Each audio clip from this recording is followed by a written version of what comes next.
नमस्कार। अर्थव्यवस्था के कुछ परंपरागत प्रश्नों को हम लोग देखते हैं। शुरुआत करते हैं पंचवर्षीय योजनाओं से। देखिए, भारत में पंचवर्षीय योजनाओं को दो भागों में बांटा जाता है। एक उदारीकरण के पूर्व की योजनाएं और दूसरी उदारीकरण के बाद जो पंचवर्षीय योजना, जब 1991-92 में एलपीजी पॉलिसी आई थी तो उसके पहले की जो पंचवर्षीय योजनाएं हैं और जो उसके बाद की पंचवर्षीय योजनाएं हैं, इन दोनों को हम लोग पढ़ेंगे। ओके, शुरुआत करते हैं प्रथम पंचवर्षीय योजना। इसका कार्यकाल 1951 से 56 तक था। इसमें मुख्य तथ्य क्या रहे? इस योजना में कृषि को सर्वोच्च प्राथमिकता दी गई। सामुदायिक विकास कार्यक्रम का भी 1952 में प्रारंभ इसी योजना में हुआ था।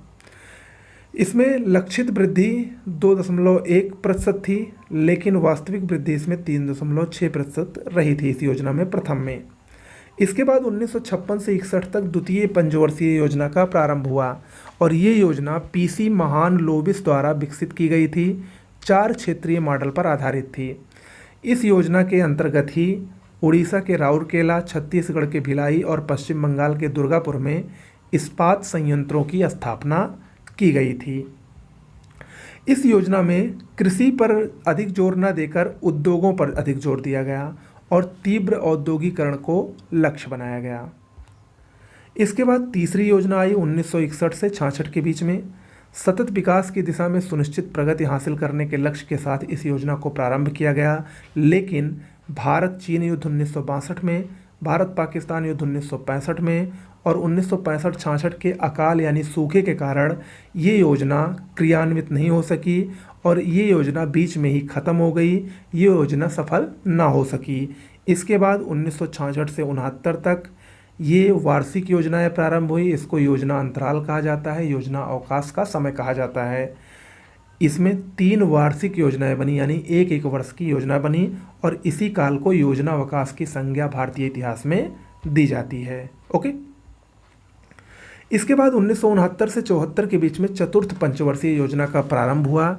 ये डीआर गाडगिल के मॉडल पर आधारित थी।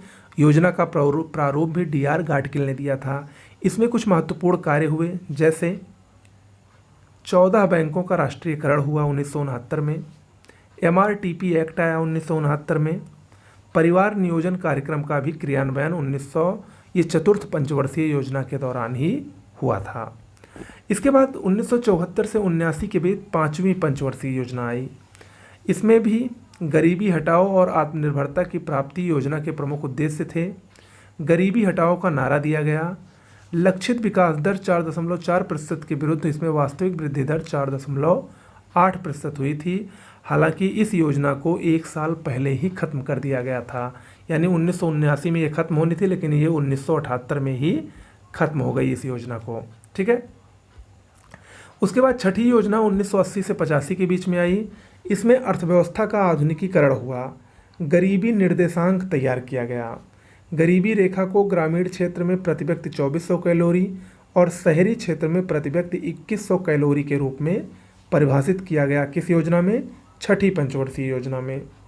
इसके बाद 7वीं पंचवर्षीय योजना बनी 1985 से 90 के बीच में। इसमें लक्षित विकास दर 5% के विरुद्ध वास्तविक वृद्धि दर 6% हुई थी। ओके, उसके बाद उदारीकरण आया, एलपीजी पॉलिसी आई और एलपीजी के बाद की जो 8वीं पंचवर्षीय योजना है वो 1992 से 97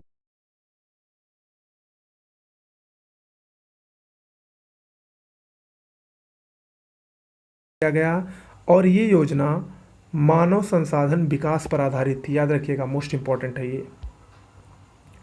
9वीं पंचवर्षीय योजना 1997 से 2002 के बीच में आई। सामाजिक न्याय और समता के साथ आर्थिक विकास इस योजना का प्रमुख लक्ष्य था। लक्षित वृद्धि दर इसमें जो 6.5% थी उसको प्राप्त करने में ये योजना असफल रही। इस योजना के दौरान ही महिला अंश योजना का प्रारंभ किया गया। इसके बाद 10वीं योजना 2002 से 7 के बीच में आई। सामान्य क्षेत्रीय विकास का लक्ष्य रखा गया।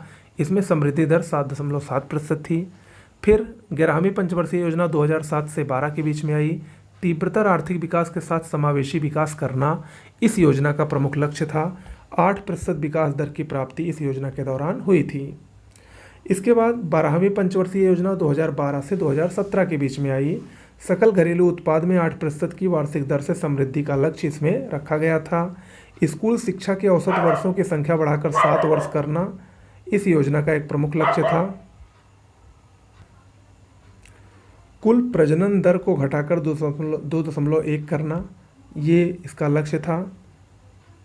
बाल लिंगानुपात यानी 0 से 6 वर्ष को सुधार कर 950 तक लाना और 4% की दर से कृषि समृद्धि, ये इस योजना का प्रमुख लक्ष्य था। ओके, चलिए आगे देखते हैं कुछ प्रमुख संस्थान, उनके मुख्यालय और उनके कार्य। पहला है 1995 में स्थापित WTO, मोस्ट इंपॉर्टेंट है, वर्ल्ड ट्रेड ऑर्गेनाइजेशन यानी विश्व व्यापार संगठन। इसकी स्थापना 1995 में हुई थी। इसका मुख्यालय स्विट्जरलैंड के जिनेवा में है। व्यापार में मात्रात्मक प्रतिबंधों के उपयोग को निषिद्ध करना इसका प्रमुख कार्य है। दूसरा संगठन है IMF यानी इंटरनेशनल मॉनेटरी फंड, अंतर्राष्ट्रीय मुद्रा कोष। 1945 में इसकी स्थापना हुई थी। इसका मुख्यालय अमेरिका की राजधानी वाशिंगटन DC है। भुगतान संतुलन में असंतुलन को ठीक करने के लिए वित्त प्रदान करना इस संस्था का प्रमुख कार्य है। अगला है सार्क। 1985 में इसकी स्थापना हुई थी। काठमांडू इसका मुख्यालय है।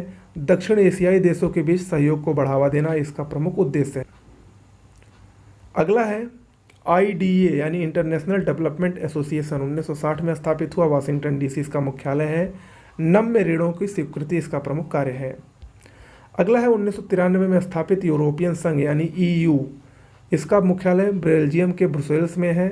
यह कॉमन मार्केट का उदाहरण है। 1 जनवरी 1999 को इसने यूरो मुद्रा अपनाया था। यूरो मुद्रा इस समय लॉन्च हुई थी। प्रमुख योजनाएं देखते हैं और उनसे संबंधित तथ्यों को देखते हैं। स्वावलंबन योजना, ये पुरानी योजना है लेकिन अक्सर पूछी जाती है। 2010 में प्रारंभ हुई थी। असंगठित क्षेत्र के कामगारों के लिए ये पेंशन योजना है। मई 2015 में घोषित व जून 2015 से लागू अटल पेंशन योजना ने इसका स्थान ले लिया है। यानी स्वावलंबन योजना के स्थान पर वर्तमान में कौन सी योजना चल रही है? अटल पेंशन योजना 2015 से। भारत निर्माण योजना मोस्ट इंपॉर्टेंट है, ये हर बार पूछा जाता है। 2005-06 में प्रारंभ हुई थी योजना। ग्रामीण क्षेत्रों में अवसंरचना और मूलभूत सुविधाओं के निर्माण के लिए आरंभ हुई थी। और इसके जो 6 घटक हैं बहुत ही महत्वपूर्ण हैं, अक्सर पूछे जाते हैं। 6 घटक में कौन कौन है? ग्रामीण आवास है, सिंचाई है, पेयजल है, ग्रामीण सड़क है, विद्युतीकरण है और ग्रामीण दूरसंचार कनेक्टिविटी है।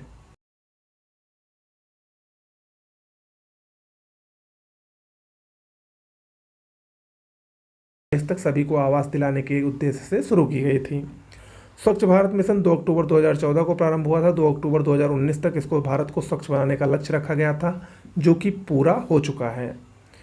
अगली योजना है heritage city development and augmentation योजना, जिसको हृदय कहते हैं, या धरोहर शहर विकास और संवर्धन योजना। 21 जनवरी 2015 को हेरिटेज शहरों के सर्वांगीण विकास हेतु इसको शुरू किया गया था। अगला है स्मार्ट सिटी मिशन। 25 जून 2015 को शुरू हुई थी। शहरों के बुनियादी विकास हेतु स्मार्ट शहर की अवधारणा के लिए। इसमें सबसे ज़्यादा स्मार्ट शहर उत्तर प्रदेश को प्राप्त हुए हैं। डिजिटल भारत कार्यक्रम 20 अगस्त 2014 को स्वीकृत हुआ था। भारत को डिजिटल रूप से सशक्त और ज्ञान अर्थव्यवस्था में बदलने के लिए इस कार्यक्रम को शुरू किया गया था। प्रधानमंत्री कौशल विकास योजना 15 जुलाई 2015 को आगामी 4 वर्षों में देश के 1 करोड़ युवाओं को प्रशिक्षित करने के लक्ष्य के साथ लॉन्च की गई थी। स्वाधार योजना 2001-02 में शुरू हुई थी। कठिन परिस्थितियों में रह रही महिलाओं को लाभ पहुंचाने के लिए योजना प्रारंभ हुई थी। सर्व शिक्षा अभियान 2001 में प्रारंभ हुआ था। 6 से 14 वर्ष के बच्चों को मुफ्त और अनिवार्य शिक्षा का प्रावधान इसके तहत किया गया था, जो कि संविधान के 86वें संशोधन द्वारा मौलिक अधिकार के रूप में शामिल हुआ। आगे बढ़ते हैं। भारत में फसल बीमा योजना का शुभारंभ कब हुआ था? 1985 में। राष्ट्रीय हार्टिकल्चर मिशन कब प्रारंभ हुआ? 2005 में 10वीं पंचवर्षीय योजना के दौरान। फसलों के न्यूनतम समर्थन मूल्य निर्धारण संबंधी संस्तुति कौन करता है? ये करता है कृषि लागत और कीमत आयोग। भारत में निर्धनता के स्तर का आकलन कैसे किया जाता है? परिवार के उपभोग व्यय के आधार पर। व्यापार करने की सुविधा का सूचकांक 2003 से प्रत्येक वर्ष किसके द्वारा जारी किया जाता है? विश्व बैंक। देखिए, इसको ईज ऑफ डूइंग बिजनेस कहा जाता है और ये सूचकांक 2021 से बंद कर दिया गया है। याद रखिएगा, 2003 से शुरू हुआ था और 2021 से विश्व बैंक ने इसको बंद करने का निर्णय लिया है। अगला है अभीष्ट राष्ट्रीय निर्धारित अंशदान क्या है? ये जलवायु परिवर्तन का सामना करने के लिए विश्व के देशों द्वारा बनाई गई कार्य योजना है। एक मार्ग का संबंध किससे है? गुणवत्ता से। भारत में एग्रो इकोलॉजिकल जोन्स यानी कृषि पारिस्थितिकी क्षेत्रों की कुल संख्या कितनी है? 20। इंपॉर्टेंट है ये। प्रमुख समितियां देख लेते हैं और उनके कार्य। नचिकेत मोर समिति, ये वित्तीय समावेशन को प्रोत्साहित करने हेतु नए बैंक ढांचे की सिफारिश से संबंधित है। रघुराम राजन समिति वित्तीय क्षेत्र में सुधार से संबंधित है।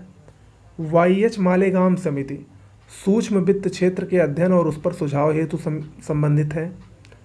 प्रथम एम नरसिम्हम समिति, ये वित्तीय क्षेत्र के सभी पहलुओं में सुधार हेतु संबंधित है। द्वितीय नरसिम्हन समिति 1998 में बैंकिंग सुधार हेतु संबंधित है ये। तारापोड़ समिति मोस्ट इंपॉर्टेंट है, पूर्ण पूंजी लेखा संपरिवर्तनीयता यानी भारतीय रुपए की पूर्ण परिवर्तनीयता के प्रश्न का परीक्षण करने से ये संबंधित है। रेखी समिति अप्रत्यक्ष कर से संबंधित है। दत्त समिति औद्योगिक लाइसेंसिंग से संबंधित है। वांचू समिति प्रत्यक्ष कर यानी डायरेक्ट टैक्स से संबंधित है। राजमन्नार समिति केंद्र राज्य संबंध से संबंधित है। चक्रवर्ती समिति मौद्रिक प्रणाली से संबंधित है। गाडगिल समिति व कस्तूरी रंगन समिति ये पश्चिमी घाटों के संरक्षण से संबंधित है। गोईपोरिया समिति मोस्ट इंपॉर्टेंट है, बैंकिंग सेवा सुधार से संबंधित है। डॉक्टर सी रंगराजन समिति वित्तीय समावेशन से संबंधित है।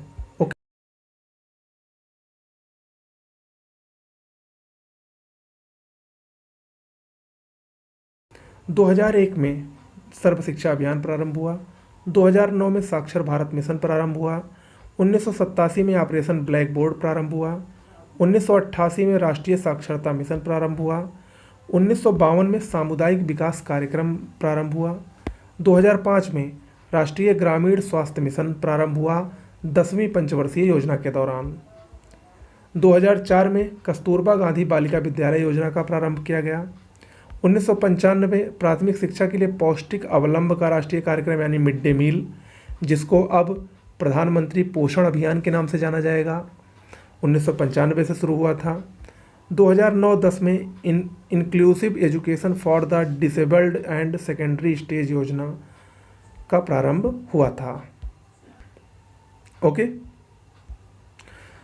कुछ और योजनाओं को देखते हैं। बेटी बचाओ बेटी पढ़ाओ 22 जनवरी 2015 से चयनित जिलों में लिंगानुपात में आ रही गिरावट को नियंत्रित करके लड़कियों की संख्यात्मक व गुणात्मक स्थिति में सुधार करने के लिए हरियाणा के पानीपत जिले से ये योजना प्रधानमंत्री मोदी जी द्वारा शुरू की गई थी। अगला है प्रधानमंत्री जीवन ज्योति बीमा योजना। ये 9 मई 2015 को 18 से 50 वर्ष की आयु के व्यक्तियों को उपलब्ध है। इसमें 330 रुपये अंशदान वार्षिक है। स्टार्टअप इंडिया अभियान 16 जनवरी 2016 को शुरू हुआ। नए उद्यमों को वित्तीय मदद देना, उद्यमियों और रोजगार सृजन को प्रोत्साहित करने के लिए उन्हें रियायतें उपलब्ध कराना इस योजना का प्रमुख लक्ष्य है। मेक इन इंडिया 25 सितंबर 2014 को प्रारंभ हुई थी। भारत को वैश्विक विनिर्माण हब बनाना इसका प्रमुख उद्देश्य है इस योजना का। ओके, तो ये कुछ प्रमुख इकोनॉमी से संबंधित कुछ प्रमुख परंपरागत क्वेश्चंस थे जो परीक्षा में अक्सर पूछे जाते हैं। अभी आपको बहुत सारे ऐसे मिलने वाले हैं। बस मेरे चैनल पर जुड़े रहें। नए हैं तो चैनल को तुरंत सब्सक्राइब कर लें।